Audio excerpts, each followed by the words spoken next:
Hi guys, hope mko poa. We are tuned here with the one and only Mheshimiwa MP from Gatundu. Kwanza tunaanza tu kwa Luku yenyewe ni safi. Mheshimiwa, yeah. Mambo vipi? Niko salama? Uko sawa? Kabisa. Today tuko hapa because of Chipukizi Show Live na tumeona umekuja kumsupport. Maybe tell us imekuwa vipi juu tumeona pale umetake your time ukasikiza. Leo ni siku kubwa sana kwa sababu industry imeanza kugrow. Na nimeanza kuona tuna make trends. We said we must walk the talk. Hii story ya kushinda tukiambia vijana wajipatie, watafute kazi, wajiajiri, alafu tunawaachilia huko kwa kichaka tunaenda. Haiwezi endelea hivyo. The government must be in sync with what we are saying. We must walk the talk. Na hii serikali tulisema ni ya hustlers. Na hustlers wenye tulikuwa tunaongea about si kusema ati ni mtu mwenye hana form. Ni mtu mwenye akona form amekuwa kijaribu kujituma lakini form haingii. So mimi nikasema we are telling young people to go and employ themselves. Go out there and make employment. Employ yourselves and employ other people. But in the same time, we have a constitution, we have acts of parliament, we have statutes that are actively inhibiting young people from making money. We have a provision of the Public Procurement and Disposal Act that has stopped all these young people who are creating content, who are reaching over half a billion people daily or weekly, from selling our content. Unajua, lazima tuache kuwa watu wa kujificha kwa uongo. Ukweli ni kwamba mambo imeenda digital. Hata system, hata form ya communication tulitoka some years back tulisema tumetoka analog, tumeenda digital. If you look at the reach of digital content vis-a-vis any other form of content ya watu young ambao tunaongea about, utapata hakuna msi anaendanga kuona hizi form zingine. Kila mtu anapatanga news zake kwa simu na kwa zile platform ambazo tuko nazo. So I'm saying we must get to that platform. And by the way, this is not the end of it. We are going to KICD. We are going to Kenya Institute of Curriculum Development. We are going to make education digital. Tunakuja. Hizi apps zenye watu wengine wanasema zifungwe, hizi apps zinaitwa kina TikTok zenye watu wanasema zifungwe, mimi naenda kuziweka kwa KICD. Itakuwa ni lazima ukitoa curriculum, ikitoka app unaweka hapo. Because iko haja gani saa hizi unafundisha mtu kuendesha punda ati kwa sababu iko kwa curriculum na hakuna nani anaendanga na punda tena? So we must move. Siku hizi ukiangalia hata driving school, kuna wakati ulikuwa uwezi kufundishwa driving school ati automatic, lazima ujue manual. But there are people who will never drive a manual car, a stick shift. So it's the same thing. Kuna mtu kwa maisha yake saa hii hata hajasoma gazeti. I doubt my daughter will ever read the paper. And I have heard people saying, oh, you know, this social media is not legitimate. How do you get to know the legitimate truth? I tell them, go, bring those amendments, bring those proposals. We shall entrench them in law. These young people must get jobs. Na hakuna story ingine. There are no two ways about it. And tukitoka kwa hiyo, tumeenda digital, so we are saying we must create, na nyinyi, digital content creators. I invite you. Tuache kuona content as we have a country to build. And we have a culture to create. To create culture ya content ambayo ina make sense. By the way, wewe enda tu kwa TikTok yako, uone zile TikTok ukitapatana nazo za places kama India, places kama China, you will realize utapata msi anaonesha vile ya kucarve kitu, anaunda inakuwa poa. You know, some creative technical stuff. We can get there. But we can only get there if we stop vilifying our media content creators. Na tuwa embrace. Hatuwezi embrace hawa watu kwa kuchukua tax peke yake. Hatuwezi sema tax ya ukifanya. Kwani sisi tukitisha tax kuna mali tuliuliza mtu unafanya content gani? Iko mtu amekuuliza kama ni nywele ulionesha ama ni kiatu ulitengeneza. So mbona ikikuja ati content ati sijui ni ya usiku, ile tax yenye tunaokota. Kuna mtu anasema ulimake pesa usiku ama mchana. Mbona watu wanasema ati usiku iko content nyingine sijui inakaa namna gani. If that content has its users, it is a society that is rotten. So stop blaming the platforms. Go and tell your children wasome Biblia. Watu wa digital content utaona wakianza kukwambia maneno ya Yakubu na Hagai na Sara na hao wengine na maneno ya Bilishiba. Watakuja hapo. Ukiwaambia tupeleke watoto maneno ya masomo, tutakuja hapo. So I'm saying, let us as the leadership embrace digital technology. It is the next frontier. It is our revolution.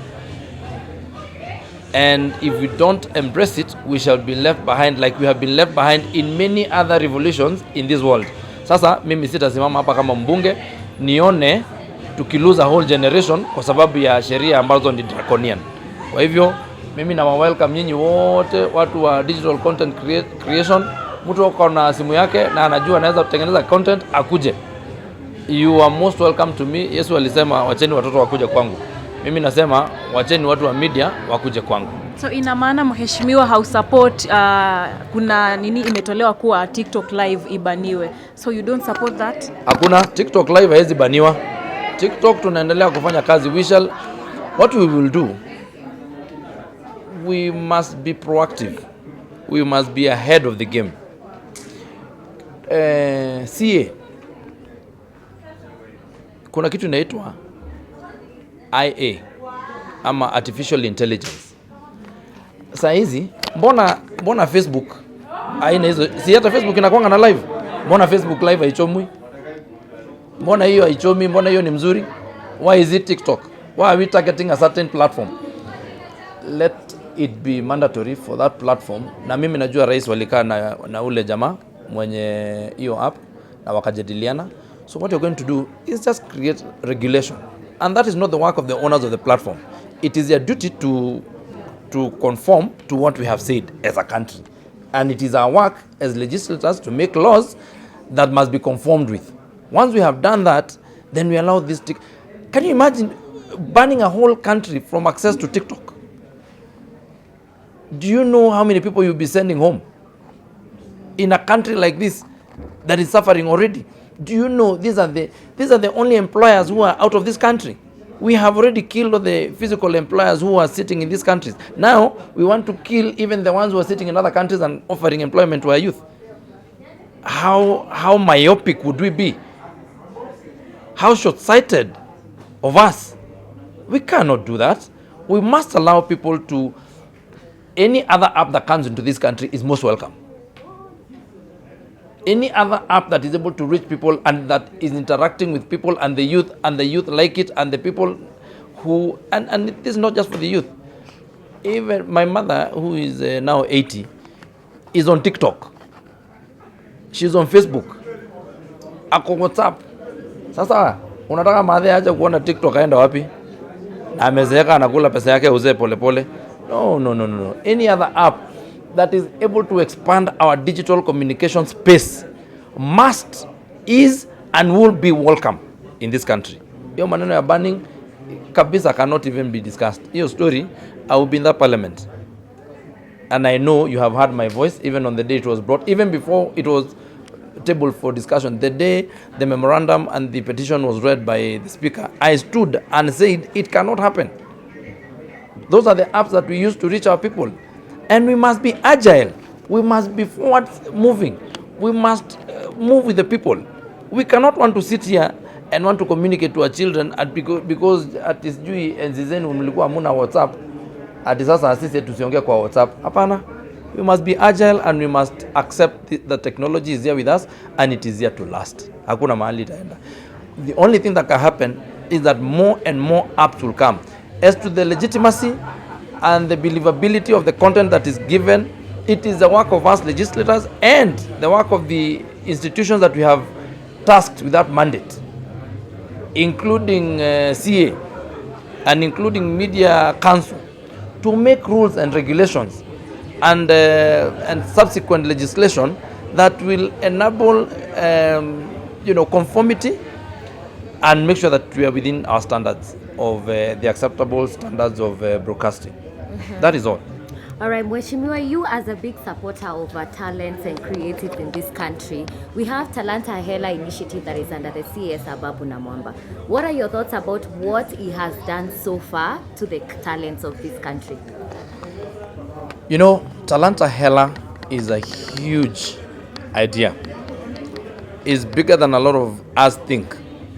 But I have a feeling that we have done it some disservice, or the CS has done it a disservice. But I don't want to be very harsh on him, because he came to Parliament and we discussed it, and we told him that we feel that he's behind schedule, and that the speed with which the president had intended to move when he was launching it, he has not achieved. So I would urge him to move with speed, to be at par with the expectations of the public, with the expectations of the government, with the expectations of the president. Once he has done that, the president is behind us. The president is with us on this walk of expanding the digital economy. That is why we are creating digital hotspots in my constituency, 15 of them, with the ministry and with the help of the president and the CS. That's why we are making all TVETs institutes and centers for economic for digital economy. Kwa hivyo hiyo maneno ya Talanta Hela kidogo imezembea, lakini sitaki kumpiga sana yule CS kwa sababu walipata kipigo pale bungeni na muliona. I want to give him time to exercise what we told him to do. Alafu hapo akirudi bungeni tena tupate kwamba hajafikia yale mambo ambayo tulitarajia wakati ule, basi tutaketi na nadhani tutachukua hatua ambazo tumepatiwa kisheria, na hakuna nafasi, there is no space at all in this government for lethargy. There is no space for restlessness. There is no space for mediocrity in this government. If you're mediocre, go practice it somewhere else, not in this government. All right, Mheshimiwa, we are aware that Jalango recently has been expelled from the ODM democratic movement, yeah? So we'd like to get your comments on that, because he's supporting the sitting in government. You know, this issue of movement of party, well, it is in our constitution, but at times I ask myself, why is it that if we were to take an unpopular stand that the government or the executive brings to Parliament, we being on the government side, the people of Kenya would say that Sisi, oh, you know, we are mediocre, we are just, we have no teeth, we are just stooges. Why is it that when someone takes a stand that is against a party, why do you feel threatened?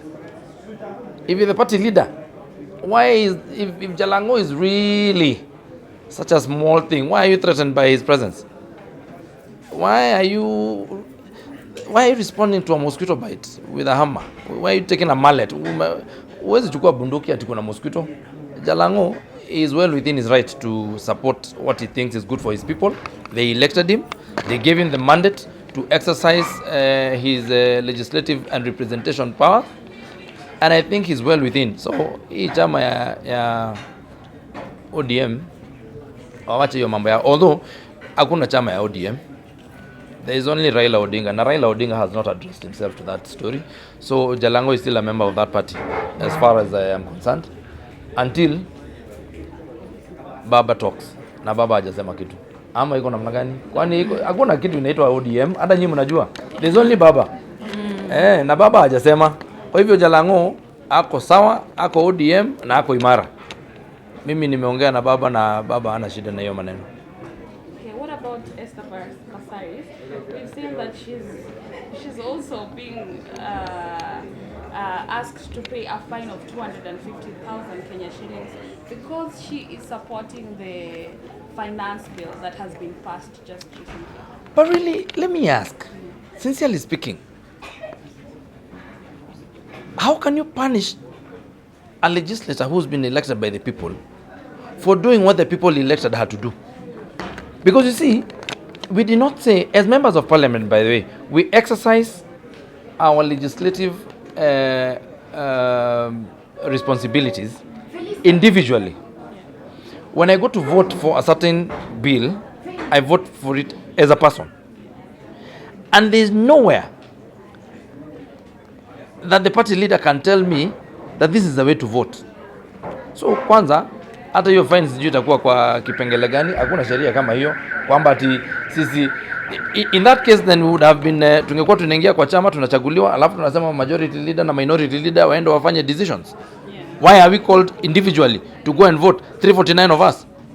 And in parliament, by the way, in the lower house, we do not vote by delegation like they vote in the upper house. We vote as individuals. So you cannot tell me that we have a pre-agreed stand. So that thing of charging Mheshimiwa Pasaris has no basis in law. Na kwa sababu sisi ni watu wa sheria, we sit in the house of law. We are the lawmakers. We cannot be in breach of the same laws that we are making. So kama if you think that the law is not good, watu wenye wanamcharge waende walete sheria bungeni waseme kwamba sheria ama kura itakuwa ikipigwa kwa chama na sio kwa mbunge binafsi. Basi wakileta tufanye mabadiliko hapo kwa bunge, then it will be entrenched in law, then you can use it. We will even put a fine if they want. But for now, that is the aspirational position according to ODM. But the real position of the law is that we vote as individuals and we vote as members, individual members of parliament. And you do not have a support. I mean, kwani huyu wa Mushomba si alipiga ile upande mwingine? Kwani umesikia mahali tumemfukuza kwa chama?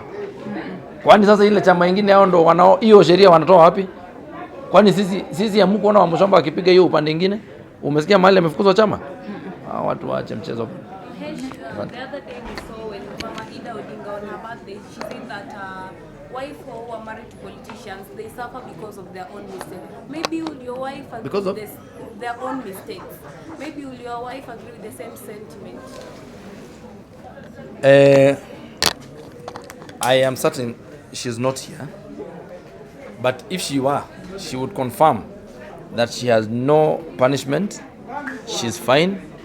We are living in marital bliss. We are happy. And hakuna mambo yoyote. Unajua hii maneno ni watu wanakubaliana. Wanakubaliana mimi ni mwanasiasa na ukitaka nikuoe nitakuoa na mimi naishi maisha ya mwanasiasa. Kwa hivyo wakati mwingine nitakuwa nikikuja hapo kwa chipukizi nachelewa, lakini nitakuja nyumbani. Na wakati mwingine nitaenda mahali shughuli fulani nikae siku 2-3. Basi wewe utakuwa ukiangalia watoto hapo. Na hata kuna watu wengine, we must not always, this social engineering that I agree, it is true that most politicians are men, but we also have women who are politicians, who is speaking for their husbands. Umesikia wanaume wao wakikiteta. Sasa hii maneno ya kusema there is no suffering. And by the way, the thing that you could be talking about suffering, we have a lot of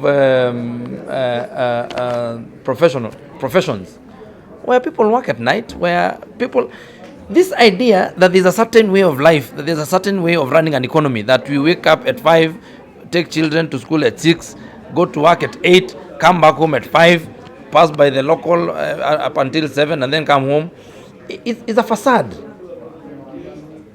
When we say that we want to expand this economy to be 24 hours, what are we saying?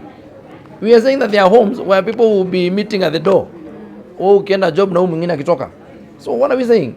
It's a facade. I don't even think it's something to discuss. Watu waende wapange maneno yao nyumbani. Ukisikia bibi yako amekuchosha, wewe mpange, tunakubaliana na sheria ya divorce.